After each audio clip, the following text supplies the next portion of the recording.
En la cadena SER, Hora 25, con Aimar Bretos. El puente no alcanza, el río es estrecho. La lluvia es la trampa, la lluvia es el cepo. Camino deprisa, ni busco ni encuentro, ni paso ni quiero, ni tengo ni doy. La calle cambió su trayecto y no vuelve.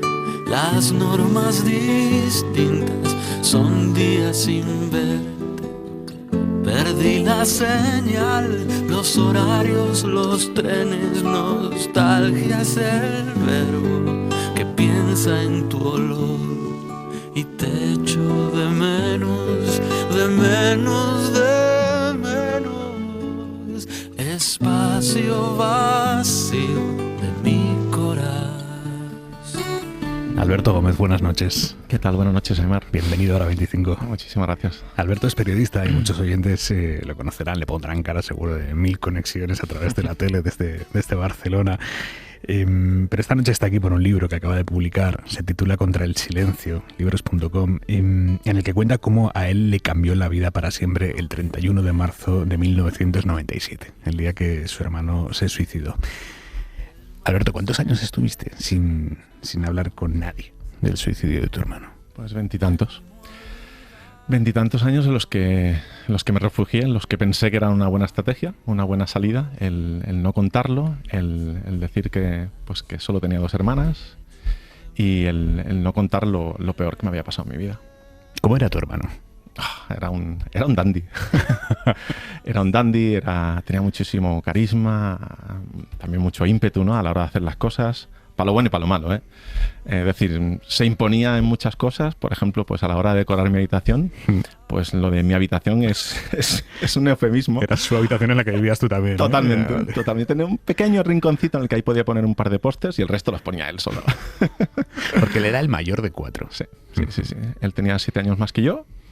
Y bueno, pues abría puertas, cosa que yo también le agradezco, por supuesto, pero también se enfrentó, pues eso, a las determinadas cosas que se enfrentan cuando es el primogénito, ¿no? ¿Cómo recibiste tú la noticia de su muerte? Pues mira, primero me dijeron, vente, que ha pasado algo. Yo estaba estudiando, estaba en Sevilla, estaba estudiando periodismo, y te haces 1000 cábalas o 1000 historias en la cabeza. Y cuando llegué y digamos que pasé por una calle por la que no tenía que pasar si iba al hospital, porque en teoría me habían dicho que había pasado algo gordo, pero no del todo lo que había pasado, pues pensé, si vamos para casa es que ya llego tarde. Y cuando llegué, pues ya había a mis padres completamente rotos, a mis hermanas completamente rotas, y entonces ahí ya lo entendí todo. No, realmente nadie me tuvo que decir exactamente qué es lo que había pasado, y luego, eso sí, unos cuantos minutos más tarde, un rato más tarde, pues sí que me contaron un poco cómo fue. Pero fue en ese momento en el que intuí, o digamos que, ¿no?, encajé un poco las piezas de un maldito puzzle. ¿De ahí que se rompió para ti? Todo porque evidentemente la vida te da un giro de 180 grados, porque ves a tus padres completamente deshechos. Siempre he dicho que no se me olvidará de aquella noche lo que me preguntó mi padre: ¿qué hemos hecho mal? Cuando tú crees que tus padres no han hecho nada mal, ¿no? Y digamos que casi nada volvió a ser lo mismo, y yo creo que digamos que aparentamos que podíamos reiniciar nuestras vidas, pero ya casi nada fue lo mismo, y de hecho su nombre no volvió a aparecer, ni ha vuelto a aparecer en el salón de casa. Leo del libro: aquel día lloramos, mis padres, mis hermanas, lloramos juntos aquel maldito lunes, sin dejar de abrazarnos, hasta quedarnos sin lágrimas. Lloramos aquel lunes, y el martes, y el miércoles, y muchos de los días que siguieron. Pero llegó un momento en que todos comenzamos a llorar por separado, como con miedo a contagiar a los demás, o con ganas de demostrarnos que estábamos mejor, que íbamos a salir a flote, que seríamos capaces de conseguirlo. Y a partir de ese momento en el que empecéis a llorar por separado, ya no se vuelve a hablar de tu hermano en casa. Nunca más. Me encantaría decirte lo contrario, Aimar, pero nunca más. O sea, la palabra Eduardo nunca... No he vuelto a escucharla. Puedo pasar días de vacaciones, puedo pasar unos días entre semana, en Navidad, tal, y nunca he vuelto a aparecer, nunca... Ninguna historia, o sea, no hemos rescatado ninguna historia, no hemos vuelto a abrir un álbum de fotos y, ostras, la de anécdotas, ¿no? La de batallitas, la de episodios, la de, pues lo que te decía de los pósters, ¿no? En la habitación. ¿Por qué no recuperar eso? Pero desgraciadamente es un común denominador en muchísimas familias que pierden a alguien por suicidio, que se te vuelve todo en contra para que puedas hablar de esa persona, para que puedas honrarle y para que puedas recordar cosas que viviste con él. Pero ¿y a qué lo atribuyes? O sea, ¿es un mecanismo de autoprotección? ¿Es una forma, entiendo que no, pero de olvidar, de pasar página? ¿A qué lo atribuyes ese silencio? Yo creo que si no hablas parece que no duele. Que si no le mencionas, si no recuerdas aquel día, parece que duele menos. La gente vuelve a clase o vuelve al trabajo demasiado pronto, la gente no llora lo suficiente y la gente sobre todo no cuenta. Es que no lo contamos, no lo compartimos, lo que llevamos dentro, ¿no? Yo en estos meses de preparación del libro y de edición del libro, por ejemplo, me enteré que una de mis hermanas iba 2-3 veces al cementerio por semana. Y le dije, ¿en serio? ¿2-3 veces? Me dice, sí, sola. Y yo, ¿por qué? O sea, ¿por qué iba sola? ¿Por qué no me preguntaste? Pues por lo mismo que hago yo, que yo voy también solo. Tu padre se preguntaba qué hemos hecho mal. ¿Crees que se sigue haciendo esa pregunta? Yo creo que sí. Yo creo que sí, porque es una muerte tan antinatural y tan visceral, y aquello de que un padre siempre tendría que enterrar a sus padres, ¿no? A los abuelos, que no a sus hijos, pues eso te debe envolver, digo te debe porque no me puedo poner en el duelo de mis padres, eso te debe envolver en un magma de preguntas y sobre todo de culpa, ¿no? Porque no has enderezado, ¿no? Por así decirlo, la vida de cada hijo como para que acabe de esa manera, ¿no? La culpa surge inexcusablemente en los familiares de las personas que se suicidan. Sí. En absolutamente todos los casos de la gente con la que yo he hablado, esa sensación de pude hacer algo, pude preguntarle, pude ofrecerle un abrazo, pude intuir que no estaba del todo bien, porque evidentemente uno no cuenta cuando está mal. Pero si el otro no lo intuye y no te pregunta, pues evidentemente la cosa se va alargando y se va haciendo más grande y peor. ¿Cómo muta esa culpa? ¿Va cambiando con el tiempo? A mí lo que más me ha mutado es el enfado. La culpa cuesta más porque siempre te podrás preguntar si pudiste hacer algo más, ¿no? Si un café más. Ahora que decimos, ¿no? Que después de la pandemia hemos recuperado. No lo hemos recuperado. No nos tomamos todos los cafés que deberíamos tomarnos, ni no nos abrazamos todo lo que deberíamos abrazarnos, ¿no? Ni no nos decimos te quiero, o te echo de menos, o quiero volver a verte, o oye, quedemos, va, ¿no? No lo hacemos lo suficiente. Yo creo que esa culpa, o esas dosis de culpa sí que persisten en casi cada familiar. Cuando dices que cambia el enfado respecto a ti o respecto a él. Yo me enfadé mucho con él. Yo sentí que nos había dejado en la estacada, que nos había hecho nos había llevado a un episodio para el que no estábamos preparados y que no nos merecíamos, ¿no? Pero eso sí que fue cambiando, mutando, y yo creo que enfadarte con alguien 20 y tantos años cansa mucho y te desgasta mucho. ¿Llega un momento del perdón o es un proceso? Más que el perdón, el entenderle, el ponerte del todo en sus zapatos, hacerte más preguntas de, oye, ¿qué hubiera pasado si, ¿no? Yo hubiera hablado más con él, si le hubiera ofrecido algún tipo de ayuda, más complicidad, y sobre todo, si realmente estaba sufriendo, si realmente quería dejar de sufrir, pues bienvenido sea el dejar de enfadarme con él. Para llegar a este punto te has tenido que hacer un trabajo de más de 20 años, muchos años de esos tú solo, porque así lo decidiste, y los últimos años en un grupo de duelo. Háblame de los grupos de duelo. Mira, un grupo de duelo para mí es un grupo en el que te encuentras con 8 o 9 personas completamente desconocidas el primer día y de las que no te quieres deshacer a partir de los primeros minutos, porque hablan tu mismo idioma, porque te comprenden, porque han vivido o han sufrido prácticamente lo mismo, porque vas escuchando frases que dices, es que esto a mí también me ha pasado, ¿no? Y ves esa complicidad, ves como un escalón mucho más alto de complicidad y de empatía que cualquier otro amigo. Y evidentemente no va en detrimento de ninguno de mis amigos, que me han ofrecido, por supuesto, pues espacios de complicidad y de amistad impagables. Pero hay algo más. Hay esa complicidad, ese lenguaje, hay ese... pues yo también me enfadé, pues yo también me siento culpable. Pues es que hay que ver esas miradas o esas preguntas tan incómodas que te hacen. Jolines, tal. Entonces, eso te une de una manera pues, maravillosa. O sea, vas con muchos nervios a esas reuniones, pero sales... Bueno, es que no quieres salir de esas reuniones. ¿Cómo son las reuniones? La mecánica, ¿tienes un procedimiento? ¿Es una conversación libre? ¿Cómo es? Normalmente se plantea un tema, pero a partir de ahí el tema puede desvariar, puede variar, puede subir, bajar, ¿no? Izquierda, derecha. Se intenta no aconsejar, sino compartir. Es decir, no le digas a una persona lo que tiene que hacer, sino lo que tú has hecho en tu vida para intentar sobrellevar una situación que él o que ella te ha planteado. Y durante esas 2 horas pues vamos intercambiando, vamos levantando la mano, vamos interviniendo y no nos interrumpimos, sino que sobre todo esperamos y escuchamos. Eso sí, también hay silencios que tela, porque claro, no todo el mundo después de escuchar algo pues de un alto voltaje tiene ganas de intervenir rápidamente, sino que esperas un rato y lo asimilas y luego quizás intervienes. ¿Y cómo sales de ahí?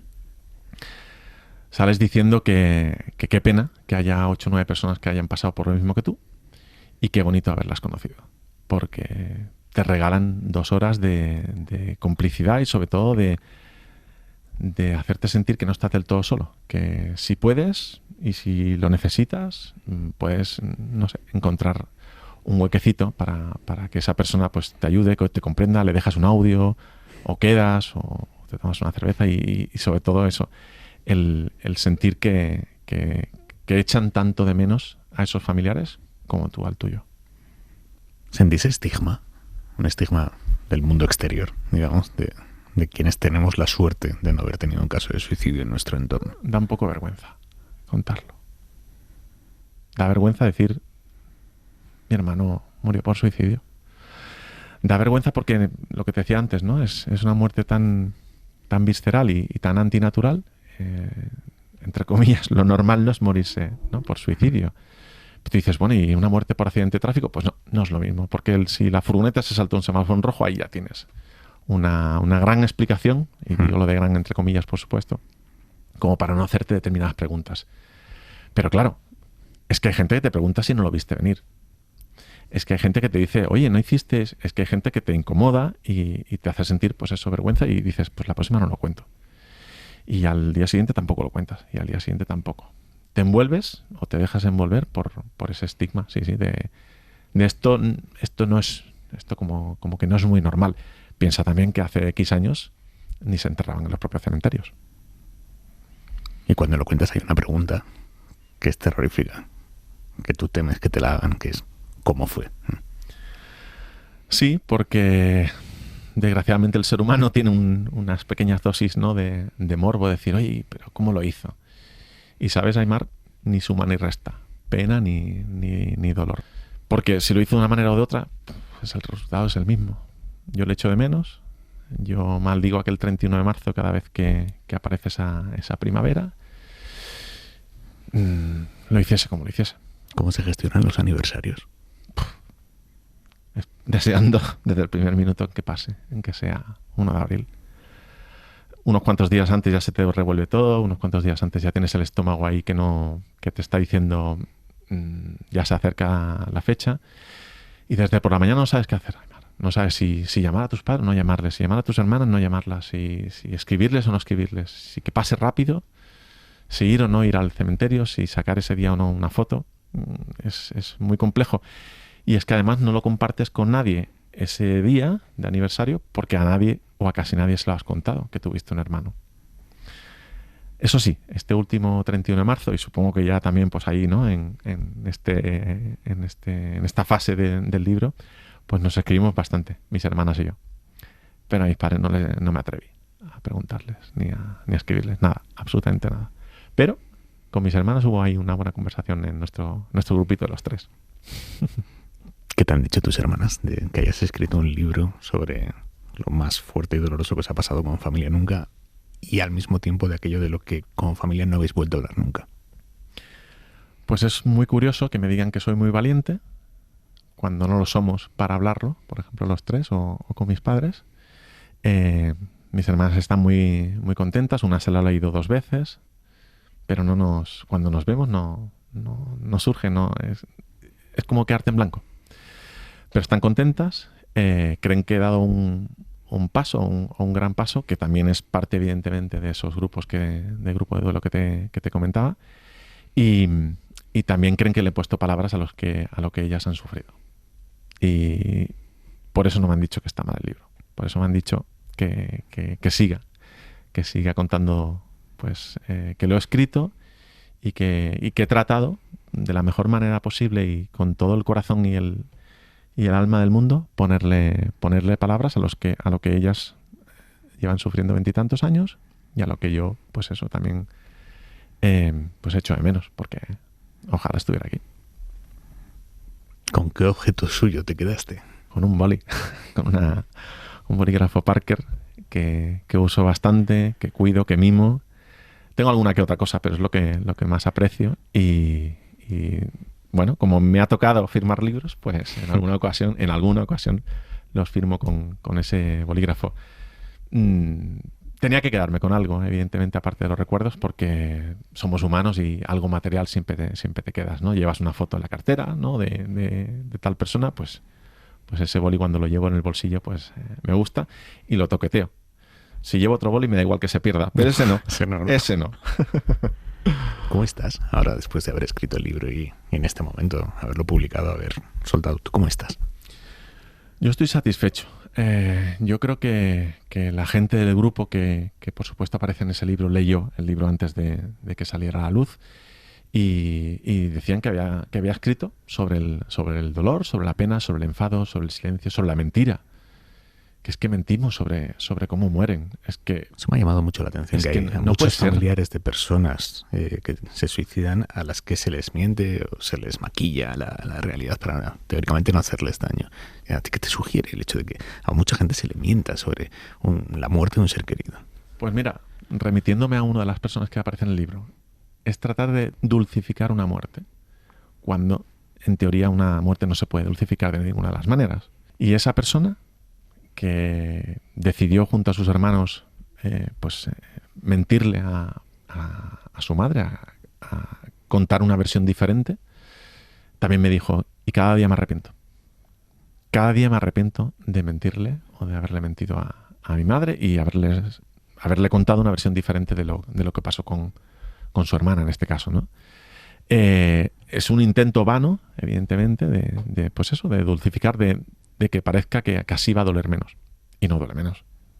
Hablando con otras personas, otros familiares de personas que se suicidaron, hablas de la carta de suicidio. Dices tú en el libro, cuentas, no es tan común como nos hacen creer en las pelis, en los libros, ¿no? El hecho de que la persona que se suicida deje una carta. ¿Tú crees que la existencia de la carta amortigua el dolor mínimamente porque da una explicación? En algunos casos, por ejemplo, un compañero de un grupo de duelo sí que me dijo que él había encontrado una cierta explicación y que le había gustado que le dejase esa carta, su madre en este caso. Yo creo que en algunos casos seguramente sí, amortigua, da una pequeña explicación, pero con carta o sin carta la pena y el echarle de menos es el mismo, ¿no? Pero yo creo que sí, que en algunos casos debe amortiguar, debe facilitar un poquito el que inicies ese proceso de duelo, porque evidentemente si esa persona te explica por qué se ha ido, pues a partir de ahí es casi un punto de partida para intentar caminar un poco tú con el resto de tu vida, que no es fácil. ¿Qué hay de Eduardo en ti? Yo creo que hay más cosas de las que realmente hay, porque me siento muy orgulloso. Bueno, hay una parte del físico, hay una parte del carisma. Mi hermano te ha dicho al principio que era un dandy, que se arreglaba mucho, que dedicaba mucho tiempo y dinero, yo creo, a arreglarse, y camisas de estas impolutas que dices, pero es que no tiene ni una sola arruga, ¿no? Y vestía muy bien. Cuando salía a la calle estaba un pincel. Y entonces hubo un día, que yo recuerdo incluso dónde estaba en casa de mis padres, que me dijo que la corbata, cuando uno se pone de corbata, pues tiene que llegar al punto medio del cinturón. Es decir, ni más abajo ni más arriba, sino al punto medio del cinturón, donde están los agujeritos de un cinturón.